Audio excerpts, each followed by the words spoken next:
ప్రతి నమస్కారం ఈగలై ఛానల్కి స్వాగతం. శ్రీ శ్రీ శ్రీ కామాక్షి ఏకాంబరేశ్వర సనాతన వైదిక ధర్మపీఠం సేవా ట్రస్ట్ ఆధ్వర్యంలో శ్రీ కామాక్షి సేవా సంఘం సభ్యుల సహకారంతో బ్రహ్మంగారి దీక్షాపరులు, బ్రహ్మేంద్ర స్వామి వారి సేవా సంఘం స్థాపకులు, ఆ ధర్మపీఠం సేవా ట్రస్ట్ అధ్యక్షులు బ్రహ్మశ్రీ పండూరి సాంబమూర్తి ఆచార్య స్వామి అధ్యక్షతన స్థానిక సింహాచలం అడవివరం జంక్షన్ వద్ద కాలజ్ఞాన తత్వకర్త జగద్గురు శ్రీ శ్రీ శ్రీ మధ్విరాట్ పోతులూరి వీరబ్రహ్మేంద్ర స్వామి వారి 417వ జయంతి మహోత్సవ కార్యక్రమాన్ని 3 రోజులు కన్నుల పండుగగా అంగరంగ వైభవంగా చారిత్రాత్మకంగా నిర్వహించారు. ఈ కార్యక్రమంలో అధిక సంఖ్యలో కామాక్షి సేవా సంఘం సభ్యులు, వివిధ సంఘాల పెద్దలు, భక్తులు, మహిళలు తదితరులు పాల్గొని ఈ కార్యక్రమ విజయానికి తోడ్పడ్డారు. శ్రీ వీరబ్రహ్మేంద్ర స్వామి జయంతోత్సవాలలో భాగంగా తొలి రోజు అనగా నవంబర్ 1వ తేదీన ఉదయం 7 గంటలకు సింహాచలం గోశాల జంక్షన్ నుండి అడవివరం జంక్షన్ వద్ద ఏర్పాటు చేసిన స్వామివారి మండపం వద్దకు గోవిందమామ సహిత శ్రీ వీరబ్రహ్మేంద్ర స్వామివారి ఉత్సవ మూర్తులను నాదస్వర వేదమంత్రాలతో, కోలాటాలతో స్వామివారిని ప్రచార రథంలో ఊరేగింపుగా తీసుకువచ్చారు.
తదుపరి స్వామివారిని ఉత్సవ మండపంలో ప్రతిష్ఠింపచేసి శాస్త్రోక్తంగా ముందుగా గణపతి పూజ, పుణ్యాహవచన, అఖండ దీపస్థాపన, పరిషత్ ప్రాయశ్చిత్తం, పంచగాహ్వ ప్రాసన, రక్షబంధనం, దీక్షాధారణ, మండపారాధన, ప్రధాన కలశ స్థాపన, స్వామివారికి పుష్ప పూజలు నిర్వహించబడ్డాయి. అనంతరం మహానివేదన, మంత్రపుష్పం, మంగళహారతులు సమర్పించబడ్డాయి. తదుపరి భక్తులకు తీర్థప్రసాదాలు పంపిణీ చేయబడ్డాయి. సాయంత్రం స్వామివారికి పూజా కార్యక్రమం అనంతరం కవి, రచయిత, నాటకకర్త, సాహిత్య ప్రపూర్ణ డాక్టర్ కేజీ వేణు వీరబ్రహ్మేంద్ర స్వామి వారి తత్వం ఒక పరిశీలన అంశంపై ప్రసంగించారు. తదుపరి 2వ రోజు అనగా నవంబర్ 2వ తేదీన ఉదయం సుప్రభాత సేవ, వేద పారాయణంతో పాటుగా స్వామివారి జయంతి మహోత్సవము, విశేష ద్రవ్యములతో, పంచామృతాలతో తిరుస్నపనం, 417 కలశములచే బ్రహ్మశ్రీ వేదమూర్తుల లావేటి సంతోషాచార్యులు ఆధ్వర్యంలో ఆస్థాన సిద్ధాంతి హైదరాబాద్ శ్రీమద్ నందికొండ జగద్గురు కాళహాస్యాచార్య సంస్థానం గాయత్రి పీఠాధిపతులు శ్రీ శ్రీ శ్రీ డాక్టర్ శ్రీకాంతేంద్ర స్వాముల వారి సమక్షంలో వేదోచ్చారణల నడుమ గోవిందమామ సహిత శ్రీ వీరబ్రహ్మేంద్ర స్వామి వారికి అభిషేకం చేశారు.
తదుపరి 3వ రోజు అనగా నవంబర్ 3వ తేదీన యథాప్రకారం ఉదయం సుప్రభాత సేవ, గణపతి పూజ, వేద పారాయణాలను జరిపించారు. అనంతరం లోక కళ్యాణార్థం శ్రీ గోవిందమాంబ సమేత శ్రీ వీరబ్రహ్మేంద్ర స్వామి వారి కళ్యాణ మహోత్సవమును అత్యంత వైభవంగా జరిపారు. ఈ కళ్యాణ మహోత్సవంలో పాల్గొన్న భక్తుల గోత్రనామములతో సంకల్పం చెప్పి పాంచరాత్రాగమ శాస్త్రం విధానంలో విశ్వక్సేనారాధన, పుణ్యాహ వచనాలతో కళ్యాణ మహోత్సవాన్ని ప్రారంభించారు.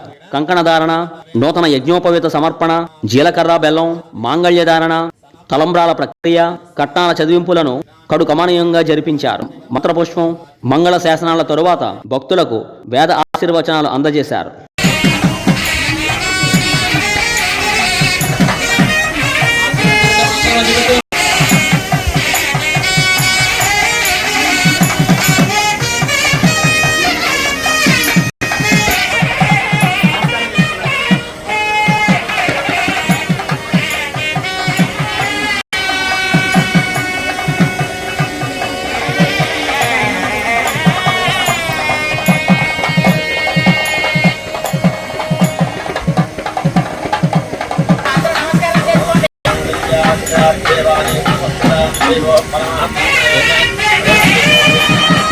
Malo.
ఎంత 1000 రూపాయలా 10,000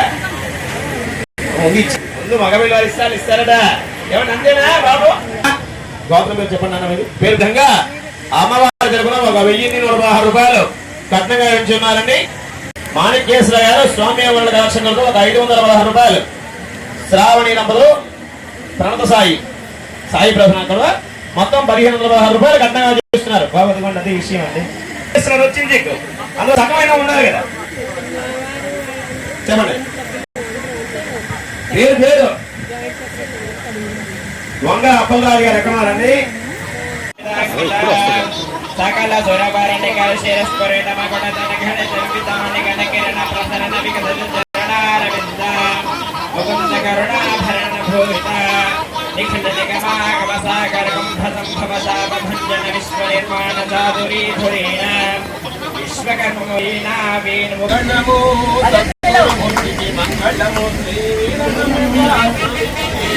మంగళము మంగళము మంగళమమ్మ మంగళమో సద్బ్రహ్మ వీర బ్రహ్మో సేవకమ్మ శ్రీ వీర బ్రహ్మం పూజకమ్మ మంగళమమ్మ మంగళమో సద్గురుమూర్తికి మంగళము శ్రీ వీర స్వామికి మంగళమో మంగళం శివగ్రా వీర బ్రహ్మేంద్ర స్వామి ప్రధాన కూడా దివ్యమంగళ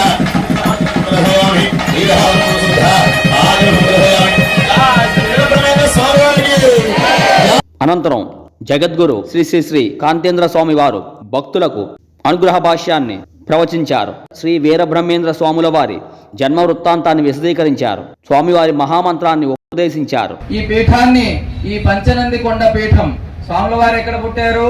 ఎక్కడో కాశీ నగరంలో పుట్టారు. అక్కడి నుంచి స్వామివారు ఇక్కడికి దత్తు తెచ్చుకున్నారు.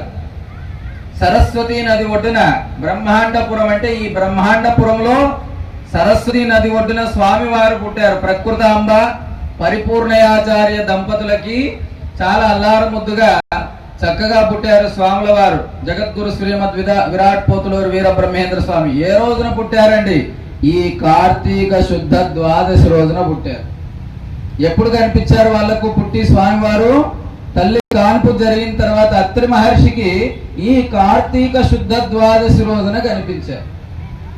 ఆ రోజున అప్పటి నుంచి ఇప్పటి వరకు జగద్గురు శ్రీమద్ విరాట్ పోతులూరు వీర బ్రహ్మేంద్ర స్వాముల వారు పుట్టి 417 సంవత్సరాలు అవుతుంది. ఈ సంవత్సరంతో వీరబ్రహ్మేంద్ర స్వాముల వారు అంటే మనం ఎప్పుడో అనుకుంటాం, కానీ అక్కడ శ్రీకృష్ణదేవరాయల పరిపాలన జరుగుతూ ఉంది. హంపి విజయనగరం, అప్పుడు హరిహర రాయలు, బుక్కరాయలు, వారి తర్వాత శ్రీకృష్ణదేవరాయల కాలంలో స్వాముల వారు కాశీనగరంలో 1608వ సంవత్సరంలో కార్తీక శుద్ధ ద్వాదశి రోజున బ్రహ్మాండపురం అనేటువంటి ప్రపంచంలో స్వామివారు సరస్వతీ నది ఒడ్డున సాక్షాత్తు పరమేశ్వరుడే ఈ భూమి మీద విష్ణు అవతార సంభవుడుగా స్వాముల వారు జన్మించారు. అటువంటి దివ్య పురుషుడు జన్మించినటువంటి రోజు ఈరోజు మనం చేసుకుంటున్నాం. అందుకోసమే పుట్టినరోజు అంటే మనమంతా కేకులు ఇలాంటివన్నీ కూడా కట్ చేసుకొని మనం తింటా ఉంటాం. ఇది కాదు పుట్టినరోజు. పుట్టినరోజు అంటే మన పిల్లలు కానీ మనం పుట్టినందువల్ల ఇదం శరీరం ఖలు ధర్మ సాధనం. ఈ శరీరం దేనికోసం పుట్టింది అంటే ఈ శరీరము పక్క వాళ్ళకు ఉపయోగపడేందుగా పుట్టింది. ఈ శరీరం వల్ల ఇతరులకు మేలు జరగాలి. అలాంటి శరీరాన్ని మనం తీసుకున్నాం కాబట్టి ఈ శరీరం వల్ల మేలు జరగకపోతే ఈ శరీరము జన్మెత్తి కూడా ఉపయోగం లేదు. కాబట్టి ఎప్పుడు కూడా మనం గుర్తుపెట్టుకోవాలి, ఈ శరీరం వచ్చింది అంటే దీనికి పరోపకారాయం ఇదం శరీరం, ఈ శరీరం పరుల కోసం వచ్చింది అనేటటువంటిది మనం గుర్తుంచుకోవాలి. కాబట్టి జగద్గురు శ్రీమద్ విరాట్ పోతులూరు వీర బ్రహ్మేంద్ర స్వాముల వారు బ్రహ్మాండపురం సరస్వతి నది ఒడ్డున పుట్టి యనమదల వీరభోజయాచార్య వీరపాపమాంబ దత్తపుత్రుడుగా ఇప్పుడు కలవార డిస్టిక్ చిక్కబళ్ళాపురం అంటారు. కర్ణాటక ప్రాంతంలో చిక్కబళ్ళాపురం హిందూపూర్ దగ్గర ఉంటుంది. దక్షిణాంధ్ర ఆనుకొని ఆ ప్రాంతంలో స్వామివారు పంచనంది కొండ పాపాగ్ని పీఠం, ఆ పీఠం మాకు శాఖా పీఠంగా ఉంది. అక్కడ పీఠానికి వసంతరాయ స్వాముల వారి ఆది గురువులైతే ఆ పీఠానికి వసంతరాయ స్వాముల వారి మూల గురువులు వీరభోజేంద్ర స్వాముల వారు. ఆ వీరభోజేంద్ర స్వాముల వారి పరంపరలో మేము వస్తూ ఉన్నాం కొన్ని వందల సంవత్సరాల నుంచి. స్వామివారు వచనం చేశారు సమాధి స్థితిలో ఉన్నప్పుడు. కాబట్టి ప్రకృతిలో మనమంతా ఉన్నాం. కాలస్వరూపమే ఆ వీర బ్రహ్మేంద్ర స్వామి కాల జ్ఞానాన్ని బోధించారు. ఆయన భగవత్ స్వరూపుడయ్యారు. మనం పూజ చేసి మనం కూడా భగవత్ స్వరూపులు అవ్వచ్చు. అందరూ కూడా వీర బ్రహ్మేంద్ర స్వామి భక్తి తత్పరులై ఉండాలి. మీరు నిత్యం కూడా ఇప్పుడు ఉపదేశించినటువంటి మహామంత్రాన్ని బాహాటంగా చెప్పిన ఆ మంత్రాన్ని మీరు నిత్యము స్వామివారి మీద దృష్టి పెట్టి మనసులో స్మరణ చేస్తే చాలు, మీకు స్వామివారి అనుగ్రహం కలుగుతూనే ఉంటుంది. మీ సమస్యలు, మనకు భగవంతుడు ఎందుకండి అంటే మన సమస్యలు తీర్చాలి. మనకు డబ్బున్నా కూడా కొన్ని కోరికలు తీరలేవు. విషయం ఏంటి? మంచి ఆరోగ్యం కావాలి, మంచి విద్య మన పిల్లలకు కావాలి, మంచి ఆస్తులు సంపాదన గౌరవం ఇవన్నీ కూడా కావాలి, మంచి ఉద్యోగం కావాలి. ఇవన్నీ కూడా మనము ఇహమునందే పొందాలి. పరమునందు మనకు అవసరం లేదు అవన్నీ కూడా. పరము అంటే ఈ శరీరం తర్వాత. కాబట్టి ఇవన్నీ ఉన్నప్పుడే మనం పొందాలి. కాబట్టి అన్నిటికీ మన కర్మ సహకరించదు. అన్నిటికీ మన యొక్క పూర్వజన్మ పాపకర్మలన్నీ ఉండి లాగేస్తూ ఉంటాయి వెనక్కి. మనం అనుకుంటా ఉంటాం మనమే దివ్య పురుషులు కావచ్చు, కానీ కాలేం. కానీ కావటానికి ఒక సూత్రం ఉంది, అదే గురుభక్తి. ఆ గురుభక్తి చేత మనం కర్మలన్నీ కూడా నాశనం చేసి మనం భగవత్ స్వరూపులం అవ్వచ్చు. అదే మాయను నరికిన వాడు గురు రాయనితో జతగూడు అని చెప్పేసి వీరబ్రహ్మేంద్ర స్వాముల వారి తత్వంలో చెప్పారు. కాబట్టి మీరు ఆ మహామంత్రాన్ని మీరు జపం చేస్తే మీకు స్వామివారి అనుగ్రహం ఎంబడే, మీరు డయల్ చేస్తే ఫోన్ కాల్ ఏ విధంగా కలుస్తుందో అట్లా స్వామివారి అనుగ్రహం మీ మీద ఎంబడే ఉంటుంది. విశాఖపట్నం జిల్లాలో ఎంతో మంది ఉన్నారు, కోట్ల మంది ఉన్నారు. ఇక్కడ జిల్లాలో కొన్ని కోట్ల మంది ఉన్నారు. ఇక్కడ మాత్రం ఎవరికి స్వామివారి కర్మ చేయాలో, ఎవరికి స్వామివారి అనుగ్రహం పొందాలో వారు మాత్రమే ఇక్కడ ఉన్నారు. మనం హర్షించదగ్గ విషయం. నేనెక్కడో తెలంగాణలో పుట్టి అక్కడ పీఠము మఠము అక్కడంతా ఏలేవాడిని. ఇక్కడికి అక్కడంతా వదిలిపెట్టి స్వామివారి మఠం వదిలిపెట్టి మన విశాఖపట్నంలో ఇక్కడ మేము వేంచేసి ఇక్కడ అనుగ్రహ భాషణం చేసే సౌభాగ్యాన్ని మాకు వారు కల్పించారు స్వాముల వారు. మీరంతా ఇక్కడ కూర్చున్న వాళ్ళు ధైర్య వాళ్ళు, చరితార్థులు మీరంతా కూడా. దీంట్లో ఎటువంటి సందేహం లేదు. స్వామివారి యొక్క అనుగ్రహ భాషణాన్ని మీరు వింటున్నారు అంటే స్వామివారు మీ నెత్తి మీద కూర్చున్నట్టే.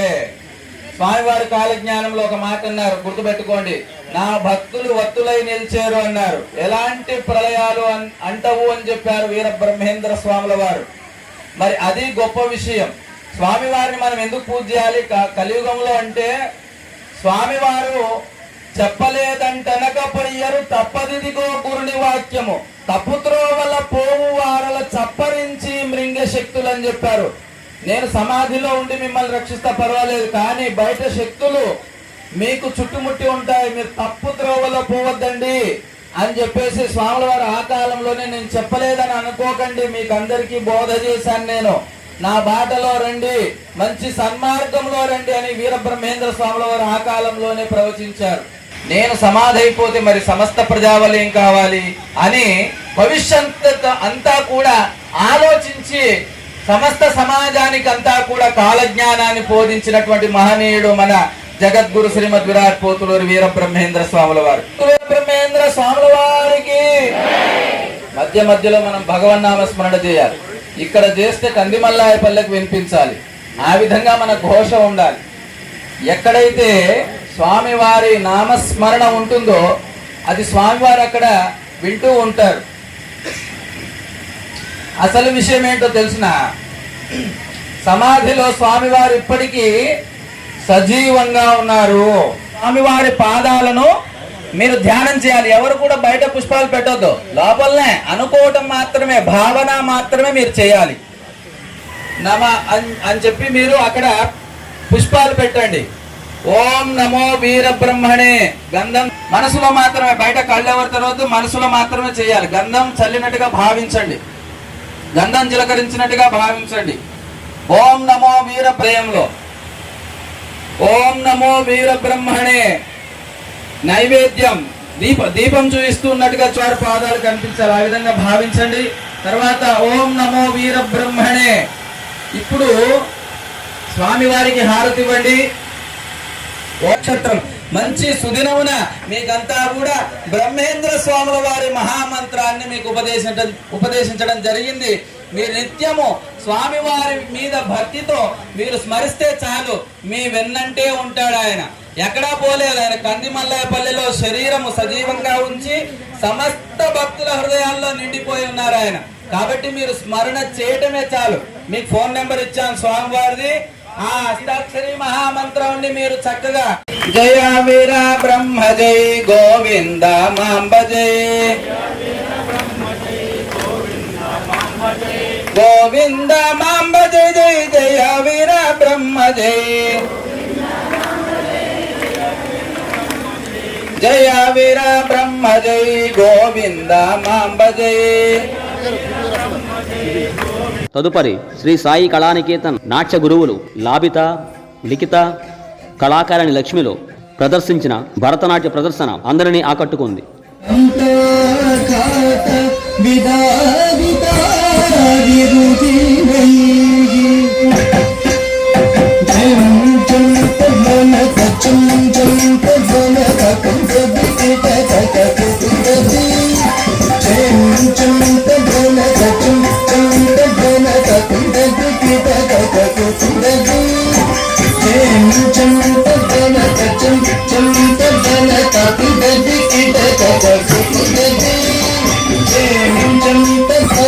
చం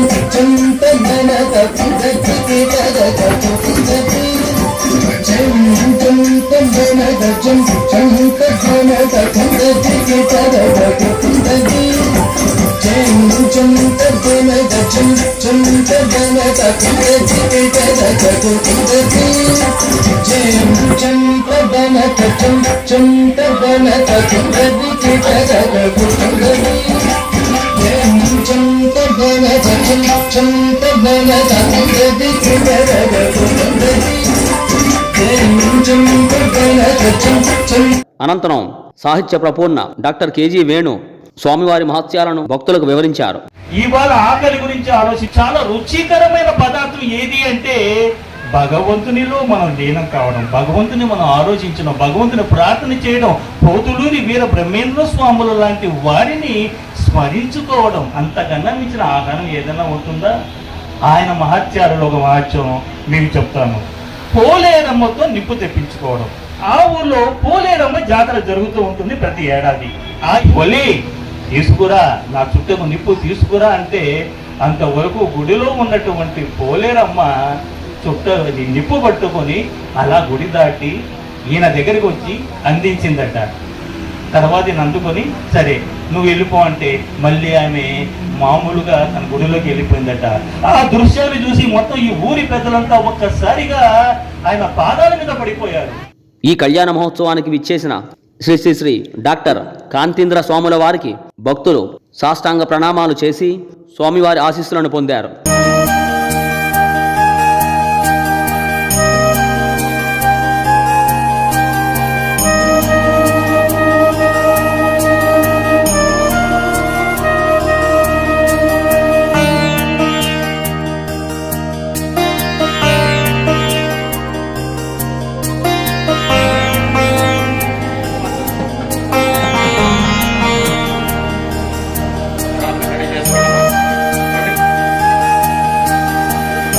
ఈ కార్యక్రమానికి ముఖ్య అతిథిగా విశాఖనగర పోలీస్ కమిషనర్ శంకవ్రత బాక్షి విచ్చేశారు. ఆయనను బ్రహ్మంగారి దీక్షాపరులు బ్రహ్మశ్రీ పండూరి సామమూర్తి ఆచార్య స్వామి తదితర సంఘ పెద్దలతో శాస్త్రోక్తంగా వేదమంతాల నడుమ మేళతాళాలతో పూర్ణకుంభంతో ఘనంగా ఆహ్వానించారు.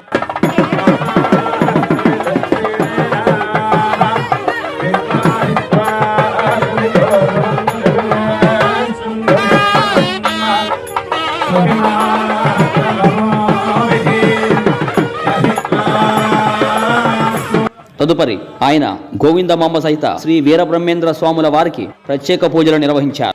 అనంతరం తీర్థ ప్రసాదములు స్వీకరించి పండితుల వేదాశీర్వచనం పొందారు. అంతేకాకుండా బ్రహ్మశ్రీ డాక్టర్ జగద్గురు కాంతేంద్ర స్వాముల వారిని దర్శించుకున్నారు. తదుపరి ట్రస్ట్ అధ్యక్షులు నగర కమిషనర్ను పూల బొక్కేతో సాలువుతో ఘనంగా సత్కరించి సింహాచలం నృసింహస్వామి శ్రీ కామాక్షిమాత సమేత శ్రీ వీరబ్రహ్మేంద్ర స్వామి చిత్రపటాన్ని బహుకరించారు.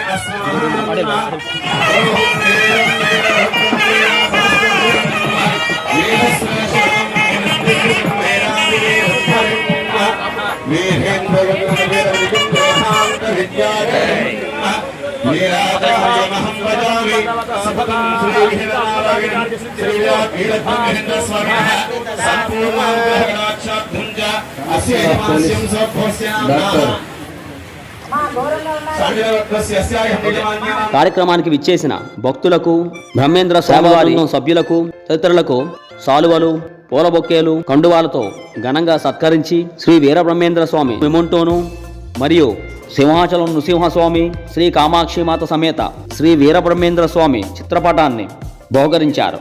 అనంతరం భక్తులందరికీ స్వామివారి అన్నప్రసాద వితరణ చేశారు.